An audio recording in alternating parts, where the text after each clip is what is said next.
ಪ್ರಥಮ PUC ಇತಿಹಾಸ ವಿಷಯದ ಆನ್ಲೈನ್ ಕ್ಲಾಸಿಗೆ ಸ್ವಾಗತ. ಕಳೆದ ಅವಧಿಯಲ್ಲಿ ನಾವು ಪುನರುಜ್ಜೀವನ ಈ ಒಂದು ಅಧ್ಯಾಯದ ಕುರಿತು ಚರ್ಚೆ ಮಾಡ್ತಾಯಿದ್ವಿ. ಅದರಲ್ಲಿ ಪುನರುಜ್ಜೀವನದ ಅರ್ಥ, ವ್ಯಾಖ್ಯೆಗಳು, ಜೊತೆಗೆ ಕಾರಣ ಮತ್ತು ಅದರ ಪ್ರಮುಖ ಪುನರುಜ್ಜೀವನದ ಕೊಡುಗೆಗಳಲ್ಲಿ ಸಾಹಿತ್ಯ, ಕಲೆ, ವಾಸ್ತುಶಿಲ್ಪ ಮತ್ತು ವಿಜ್ಞಾನದ ಕೊಡುಗೆಗಳ ಬಗ್ಗೆ ಚರ್ಚೆ ಮಾಡಿದ್ವಿ. ಇನ್ನದರ ಮುಂದುವರಿದ ಭಾಗವಾಗಿ ಇವತ್ತು ನಾವು ಪುನರುಜ್ಜೀವನದ ಪರಿಣಾಮಗಳ ಬಗ್ಗೆ ಸಂಕ್ಷಿಪ್ತವಾಗಿ ಗಮನಿಸೋಣ. ಇದು ನಿಮಗೆ 5 ಮಾರ್ಚಿಗೆ ಬರ್ತಕ್ಕಂಥ ಪ್ರಶ್ನೆ, ಪುನರುಜ್ಜೀವನದ ಪರಿಣಾಮಗಳನ್ನು ತಿಳಿಸಿ ಅಂತೇಳಿ. ಇಲ್ಲಿ ಮುಖ್ಯವಾಗಿ ಯುರೋಪಿಯನ್ ಇತಿಹಾಸದಲ್ಲಿ ಪ್ರಮುಖ ಘಟನೆಯಾಗಿರ್ತಕ್ಕಂಥ ಈ ಒಂದು ಪುನರುಜ್ಜೀವನ ಈ ಕೆಳಕಂಡ ಪರಿಣಾಮಗಳಿಗೆ ಎಡೆ ಮಾಡಿಕೊಟ್ಟಿತು. ಅದರಲ್ಲಿ ಮುಖ್ಯವಾಗಿ ಮೊದಲನೇದು ನಾವು ನೋಡಿದರೆ, ಪುನರುಜ್ಜೀವನವು ಮಧ್ಯಯುಗದ ಅಂತ್ಯ ಹಾಗೂ ಆಧುನಿಕ ಯುಗದ ಉದಯಕ್ಕೆ ನಾಂದಿ ಹಾಡಿತು.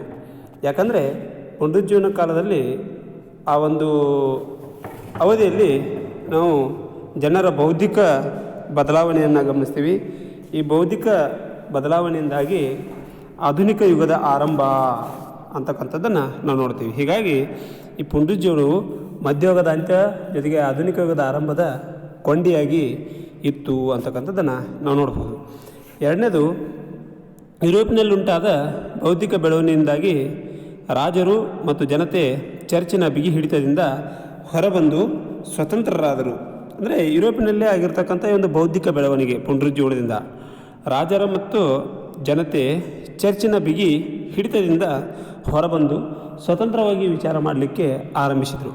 ಯಾಕಂದರೆ ಮಧ್ಯಯುಗದ ಒಂದು ಸಂದರ್ಭದಲ್ಲಿ ಚರ್ಚ್ ಅತ್ಯಂತ ಬಲಿಷ್ಠವಾಗಿರ್ತಕ್ಕಂಥ ಸಂಸ್ಥೆಯಾಗಿತ್ತು ಸಮಾಜದಲ್ಲಿ. ಹೀಗಾಗಿ ಚರ್ಚ್ ರಾಜರನ್ನು ಹಾಗೂ ಜನರನ್ನು ನಿಯಂತ್ರಿಸ್ತಾ ಇತ್ತು.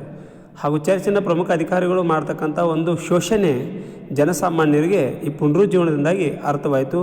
ಹೀಗಾಗಿ ಅವರ ಬೌದ್ಧಿಕ ಬೆಳವಣಿಗೆಯಿಂದಾಗಿ ಅವರು ಚರ್ಚಿನ ಬಿಗಿ ಹಿಡಿತದಿಂದ ಹೊರಬರಲಿಕ್ಕೆ ಸಹಾಯವಾಯಿತು ಅಂತ ಹೇಳ್ತಾರೆ. ತದನಂತರ ಮೂರನೇ ಒಂದು ಅಂಶ, ಪುನರುಜ್ಜೀವನವು ಮಾನವತಾವಾದದ ಉದಯಕ್ಕೆ ಅವಕಾಶ ಕಲ್ಪಿಸಿತು. ಜೊತೆಗೆ ಆಧ್ಯಾತ್ಮಿಕ ಪ್ರಪಂಚದಿಂದ ಹೊರಬಂದ ಒಂದು ಮಾನವ ಹೆಚ್ಚು ಪ್ರಾಮುಖ್ಯತೆಯನ್ನು ಪಡೆದ. ಇಲ್ಲಿ ಮಾನವತಾವಾದದ ಒಂದು ಉದಯ ಅಂದರೆ ಮನುಷ್ಯ ತನ್ನನ್ನು ತಾನು ಅರಿತುಕೊಂಡು ಮಾನವ ತನ್ನದೇ ಆಗಿರತಕ್ಕಂಥ ಒಂದು ಈ ಪ್ರಪಂಚದಲ್ಲಿ ತನ್ನ ಅಸ್ತಿತ್ವದ ಬಗ್ಗೆ ತಿಳಿದುಕೊಳ್ಳಲಿಕ್ಕೆ ಆರಂಭಿಸಿದ. ಹೀಗಾಗಿ ಅವನು ಶೋಷಣೆಗೆ ಒಳಗಾಗದೆ ಗುಲಾಮನಂತೆ ಬದುಕನ್ನು ನಡೆಸದೆ ಸ್ವತಂತ್ರವಾಗಿ ವಿಚಾರ ಮಾಡಲಿಕ್ಕೆ ಆರಂಭಿಸಲಿಕ್ಕೆ ಈ ಪುನರುಜ್ಜೀವನ ಕಾರಣ ಆಯಿತು ಅಂತ ಹೇಳ್ತಾರೆ. ನಂತರ ಪುನರುಜ್ಜೀವನದಿಂದಾಗಿ ಲ್ಯಾಟಿನ್ ಭಾಷೆಯ ಮಹತ್ವ ಕಡಿಮೆಯಾಗಿ ದೇಶಿ ಸಾಹಿತ್ಯ ಪ್ರಾದೇಶಿಕ ಭಾಷೆಗಳಲ್ಲಿ ಸೃಷ್ಟಿಯಾಯಿತು. ಅಂದರೆ ಮಧ್ಯಯುಗದಲ್ಲಿ ಚರ್ಚಿನ ಅತ್ಯಂತ ವ್ಯಾವಹಾರಿಕ ಭಾಷೆಯಾಗಿರ್ತಕ್ಕಂಥ ಲ್ಯಾಟಿನ್ ಭಾಷೆ ಕ್ರಮೇಣ ಮಧ್ಯಯುಗದ ಅಂತ್ಯದಲ್ಲಿ ತನ್ನತನವನ್ನು ಕಳೆದುಕೊಂಡಿತು. ಈ ಪುನರುಜ್ಜೀವನ ಕಾಲದಲ್ಲಿ ದೇಶೀಯ ಸಾಹಿತ್ಯ ಬೆಳವಣಿಗೆ ಆಯಿತು. ದೇಶೀಯ ಒಂದು ಸಾಹಿತ್ಯದಲ್ಲಿ ಪ್ರಾದೇಶಿಕ ಭಾಷೆಗಳಲ್ಲಿ ಹಲವಾರು ಕೃತಿಗಳು ರಚನೆಗೊಂಡವು. ಹೀಗಾಗಿ ಅವು ಜನಸಾಮಾನ್ಯರಿಗೆ ಅರ್ಥವಾಗತಕ್ಕಂಥ ಭಾಷೆಯಾಗಿದ್ದರಿಂದ ಜನರು ಹೆಚ್ಚಿನ ಒಂದು ವಿಚಾರಧಾರೆಯನ್ನು ತಿಳ್ಕೊಳ್ಳಿಕ್ಕೆ ಅವಕಾಶ ಕಲ್ಪಿಸಿತು. ಹೀಗಾಗಿ ಪ್ರಾದೇಶಿಕ ಭಾಷೆಗಳು ಪ್ರಾಮುಖ್ಯತೆಯನ್ನು ಪಡೆದಂತ ಹೇಳ್ತಾರೆ.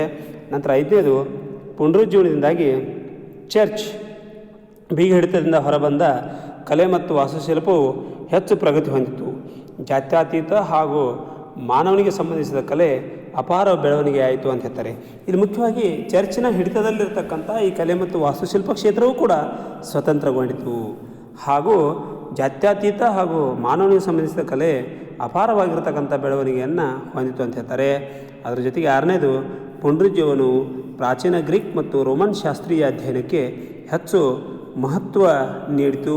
ಹೀಗಾಗಿ ವಿವಿಧ ಶಾಲೆ, ಕಾಲೇಜು, ವಿಶ್ವವಿದ್ಯಾಲಯಗಳಲ್ಲಿ ಯುರೋಪ್ ಜನರು ಪ್ರಾಚೀನ ಸಾಹಿತ್ಯವನ್ನು ಅಧ್ಯಯನ ಮಾಡಿದರು.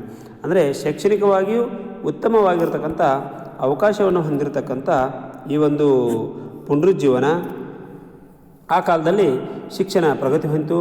ಹೆಚ್ಚಿನ ಶಾಲೆ, ಕಾಲೇಜು, ವಿಶ್ವವಿದ್ಯಾಲಯಗಳು ಸ್ಥಾಪನೆಗೊಂಡವು. ಹಾಗೂ ಅಲ್ಲಿ ಪ್ರಾಚೀನ ಸಾಹಿತ್ಯವನ್ನು ಹೆಚ್ಚಿನ ಅಧ್ಯಯನ ಮಾಡ್ತಕ್ಕಂಥ ಒಂದು ಅವಕಾಶ ದೊರೀತು ಅಂತ ಹೇಳ್ತಾರೆ. ಹೀಗಾಗಿ ಗ್ರೀಕ್ ಮತ್ತು ರೋಮನ್ ಶಾಸ್ತ್ರೀಯ ಅಧ್ಯಯನ ಅಲ್ಲಿ ಹೆಚ್ಚಿಗೆ ಆಯಿತು ಅಂತ ಹೇಳ್ಬೋದು. ನಂತರ ಏಳನೇದು, ಒಂದು ವೈಜ್ಞಾನಿಕ ಸಂಶೋಧನೆಗೆ ಪ್ರೋತ್ಸಾಹ ನೀಡಿ ಪ್ರಯೋಗಗಳು ಮತ್ತು ಅನ್ವೇಷಣೆಗಳಿಗೆ ಕಾರಣವಾಯಿತು ಅಂತ ಹೇಳ್ತಾರೆ. ಅಂದು ಪುನರುಜ್ಜೀವನ ಕಾಲದಲ್ಲಿ ಹೆಚ್ಚು ವೈಜ್ಞಾನಿಕತೆಗೆ ಅವಕಾಶ ದೊರೆಯುವುದರಿಂದ ವೈಜ್ಞಾನಿಕ ಸಂಶೋಧನೆಗಳು ಹೆಚ್ಚು ನಡೆದವು. ಹೀಗಾಗಿ ಪ್ರಯೋಗಗಳು ಮತ್ತು ಅನ್ವೇಷಣೆಗಳಿಗೆ ಅದೊಂದು ಕಾರಣವಾಯಿತು ಅಂತ ಹೇಳ್ತಾರೆ. ಕೊನೆಯದಾಗಿ ಪುನರುಜ್ಜೀವನ ಪ್ರಭಾವದಿಂದಾಗಿ ರಾಜಪ್ರಭುತ್ವಗಳು ಬಲಿಷ್ಠಗೊಂಡವು. ಇದು ವಿವಿಧ ರಾಷ್ಟ್ರಗಳಲ್ಲಿ ರಾಷ್ಟ್ರೀಯ ಪ್ರಜ್ಞೆ ಮಾಡಲು ಅವಕಾಶ ಕಲ್ಪಿಸಿದವು. ಅಂದರೆ ರಾಜಪ್ರಭುತ್ವ ಬಲಿಷ್ಠವಾಯಿತು. ರಾಜರು ಅನೇಕ ಮಹಾನ್ ಅರಸರು ಆಡಳಿತಕ್ಕೆ ಬಂದರು. ಹೀಗಾಗಿ ರಾಷ್ಟ್ರೀಯ ಪ್ರಜ್ಞೆ ಅವರು ತಮ್ಮ ಪ್ರಜೆಗಳಲ್ಲಿ ಮೂಡಿಸಲಿಕ್ಕೆ ಅವಕಾಶವಾಯಿತು ಅಂತ ಹೇಳ್ತಾರೆ. ಇಷ್ಟು ಪುನರುಜ್ಜೀವನದ ಪ್ರಮುಖ ಪರಿಣಾಮಗಳನ್ನು ನಾವು ಗಮನಿಸ್ಬೋದು.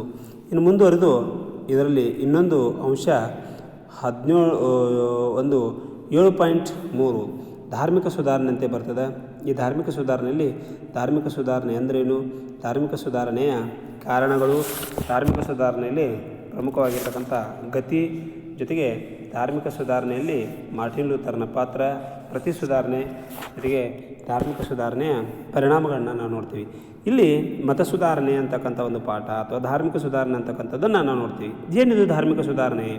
ಮುಖ್ಯವಾಗಿ ಧಾರ್ಮಿಕ ಸುಧಾರಣಾ ಚಳವಳಿ ಇದು ಮಧ್ಯಯುಗದ ಅಂತ್ಯದಲ್ಲಿ ಆರಂಭವಾಗಿತ್ತು ಅಂತ ಹೇಳ್ತಾರೆ. ಅಂದರೆ ಭೌಗೋಳಿಕ ಅನ್ವೇಷಣೆ, ಪುನರುಜ್ಜೀವನ, ಧಾರ್ಮಿಕ ಸುಧಾರಣೆ ಇವು ಹಂತ ಹಂತವಾಗಿ ನಡೆದಿರ್ತಕ್ಕಂಥವು. ಅಂದರೆ ಮಧ್ಯಯುಗದ ಅಂತ್ಯದಲ್ಲಿ, ಆಧುನಿಕ ಯುಗದ ಆರಂಭದಲ್ಲಿ ನಡೆದಿರ್ತಕ್ಕಂಥ ಮಹಾನ್ ಘಟನೆಗಳಿವೆಲ್ಲ. ಧಾರ್ಮಿಕ ಸುಧಾರಣಾ ಚಳವಳಿ ಇದು ಮಧ್ಯಯುಗದ ಅಂತ್ಯದಲ್ಲಿ ಆರಂಭವಾಯಿತು ಅಂತ ಹೇಳ್ತಾರೆ. ಇದು 16ನೇ ಶತಮಾನದಲ್ಲಿ ಅಂತಿಮ ರೂಪ ಪಡೆಯಿತು ಅಂತಕ್ಕಂಥದ್ದನ್ನು ನೋಡ್ತೀವಿ. ಈ ಚಳವಳಿ ಮುಖ್ಯವಾಗಿ ಒಂದು ಚರ್ಚಿನ ವಿವಿಧ ಲೋಪದೋಷಗಳ ವಿರುದ್ಧ ಹಾಗೂ ಪಾದ್ರಿಗಳ ಒಂದು ಅನೈತಿಕ ಜೀವನದ ವಿರುದ್ಧ ಜರುಗಿತು ಅಂತಕ್ಕಂಥದ್ದನ್ನು ನಾವು ನೋಡ್ತೀವಿ.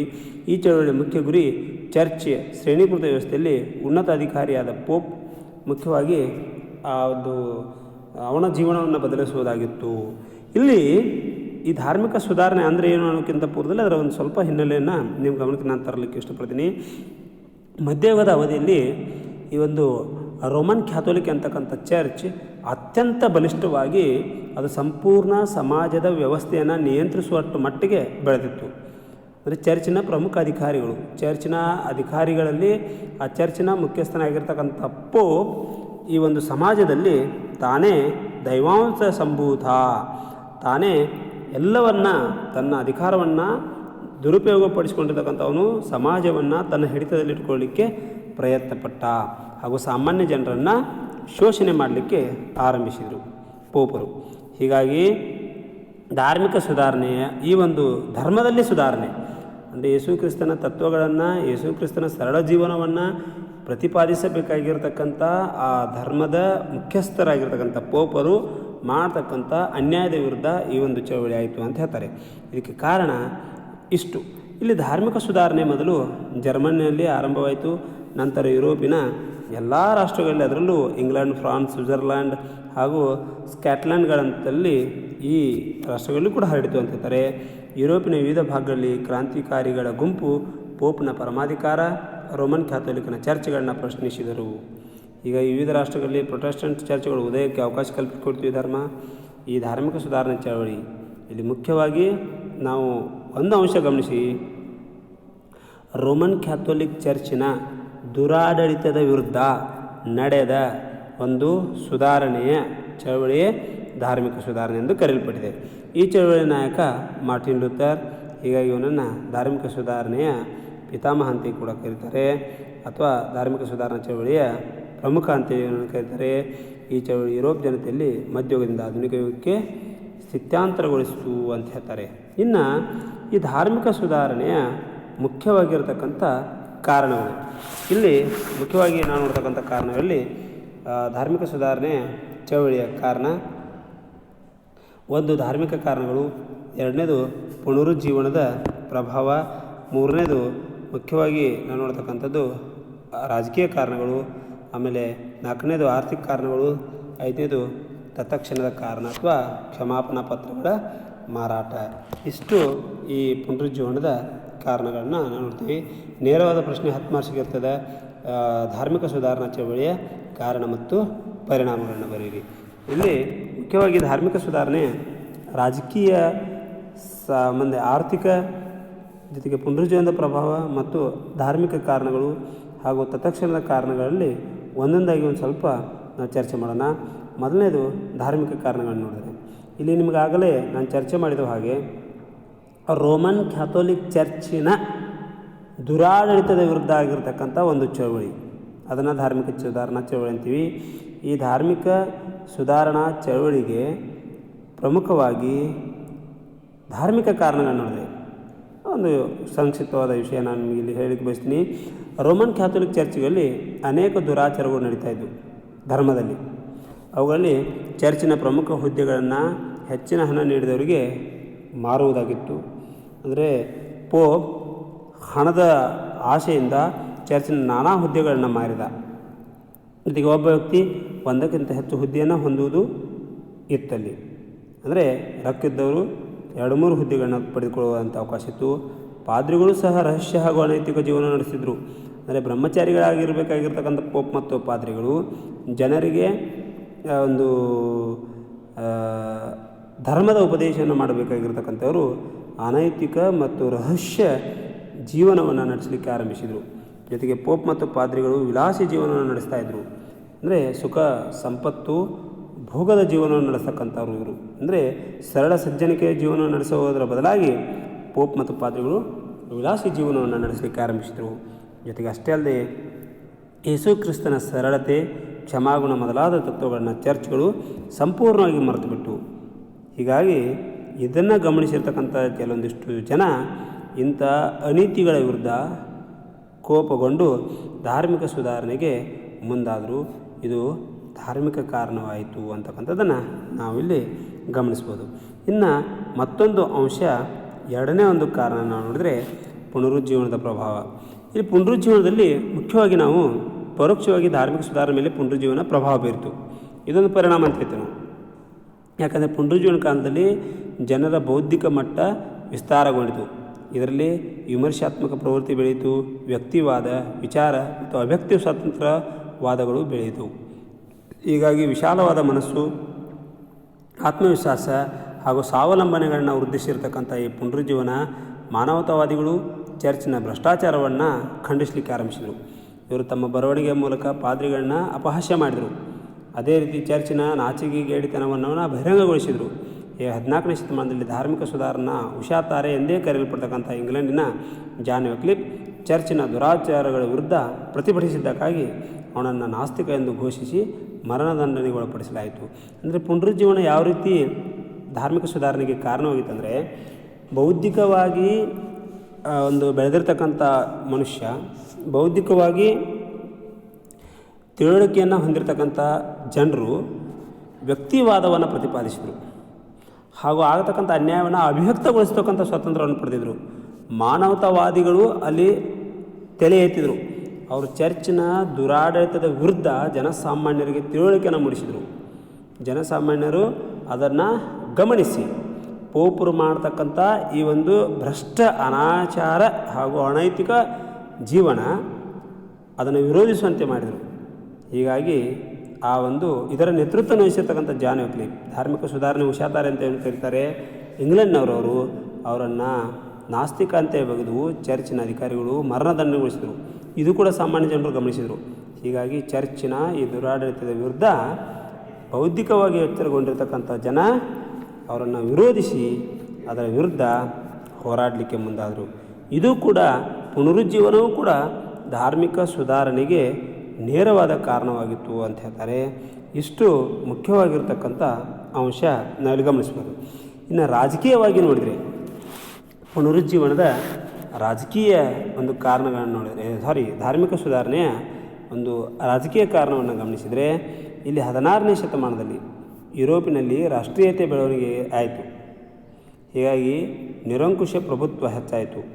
ಚರ್ಚ್ಗಳು ರಾಜ್ಯಗಳ ಆಂತರಿಕ ವ್ಯವಹಾರದಲ್ಲಿ ಹಸ್ತಕ್ಷೇಪ ಮಾಡ್ತಿದ್ದವು. ಅಲ್ಲದೆ ಜನರ ಮೇಲೆ ತೆರಿಗೆ ವಿಧಿಸುವ ಹಕ್ಕನ್ನು ಹೊಂದಿತು.